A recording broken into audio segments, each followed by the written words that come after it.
Assalamualaikum warahmatullahi wabarakatuh. Pamirsa subscriber YouTube Mang Cecep Gorbacep anu satiasa tuhu manco di mana wae ayana. Dina dangat ayeuna urang neraskeun hanca carpon tina majalah Mangle tahun 1863 nomor 72. Carpon anu baris kapidangkeun dina dangat ayeuna ieu teh kalebat kana kolom pangaweruh we panginten ieu teh nya pamirsa. Judulna nyaeta Giri Lungsi Tanpa Hingan. Sumangga supados teu nyang kolong teuing kana waktos wilujeng ngadangukeun.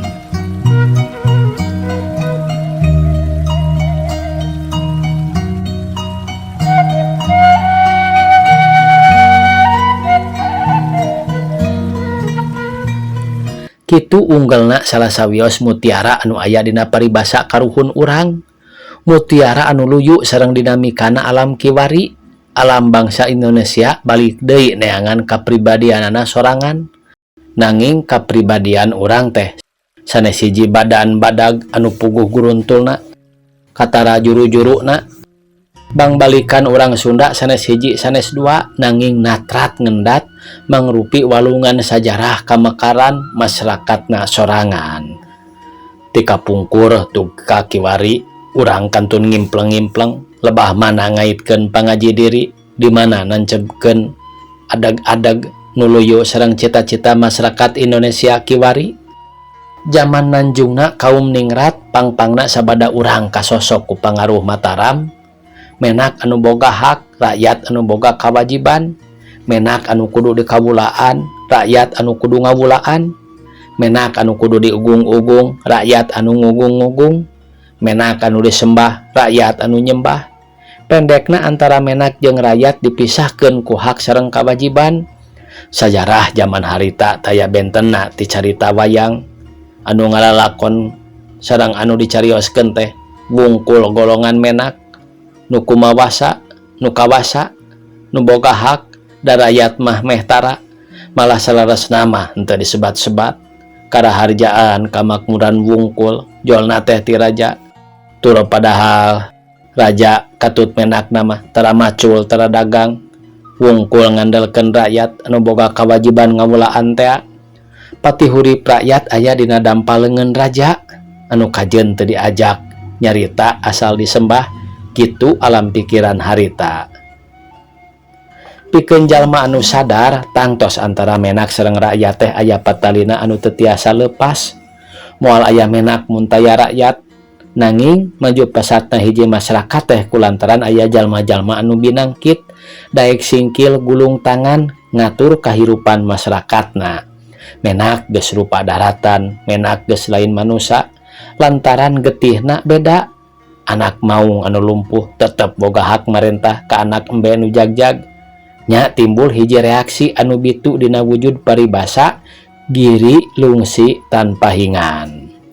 Upami dihartoskeun sacerewela nama gunung jeung cacing taya watesna, ieu teh minangka reaksi ka para menak anu lupa daratan, anu ngaku boga getih beda jeung batur.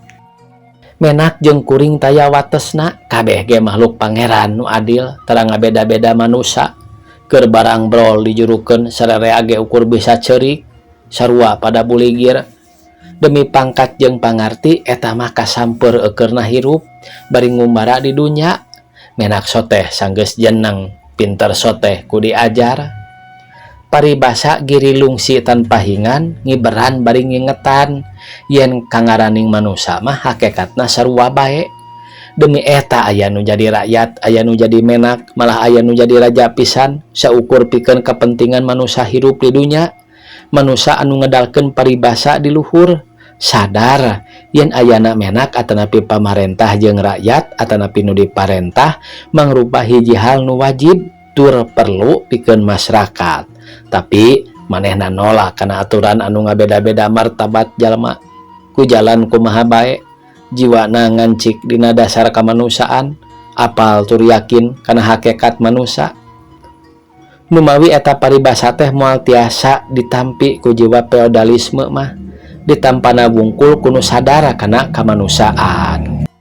Anja karose bujangga Prancis anu masyhur jadi panaratas jalan kamanusaan teu kungsi ka urang da moal boa mun kungsi ka dieu mah kana ngakuna yen dasar teori manehna geus aya dina masyarakat karuhun urang. Hanjakal barudak Sunda kiwari malah anu baheula ge arapal keneh kana ucapan Rose batan kana paribasa karuhunna. Margina teori Rose mah diajarkeun di sakola, digedurkeun jadi panaratas atanapi pionir hak-hak manusia, sedangkan milik sorangan mah kaluli-luli diayana ge disangka eueuh atawa dituding benang tuturuti wungkul.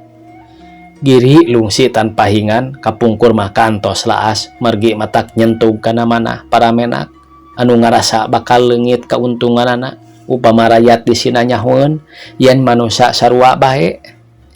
Ayeuna dina jalan mulang kana kapribadian sorangan nangtung dina alam gotong royong asa merenah upami ieu paribasa teh ditonjolkeun minangka lambang hak-hak asasi manusia. Memang karuhun urang teh sanes ahli nyusun teori lantaran kalah kumaha oge ari pangaweruhna mah teu jembar cara manusia modern. Nanging sakur nu diangen-angen mah cekap ku diguruntulkeun dina wujud paribasa giri lungsi tanpa hingan. Geuning ku Rose mah dipedar nepi ka jadi hiji buku ku Karl Marx, jadi buku Das Kapital anu masyhur tur kandal. Di Amerika jadi Declaration of Independence, malah di PBB jadi Declaration of Human Rights. Adat-adat bangsa urang sok resep nyerekan batur bari ngaluskeun sorangan. Firaun mah goreng bae, Dainles mah tukang maksa mirusak rakyat. Ari ka bangsa sorangan mah sanajan dina hakikatna jadi mangan deuh purah nyeseup ka sang rakyat tetep alus jeung bager bae, paling copel teu loba carita. Tama cenah ieu pamiarsa, ieu nu nganggitna teh paintennya redaksi antanapi Girang Rumpaka. Sakitu anu tiasa kapihatur. Wassalamualaikum warahmatullahi wabarakatuh.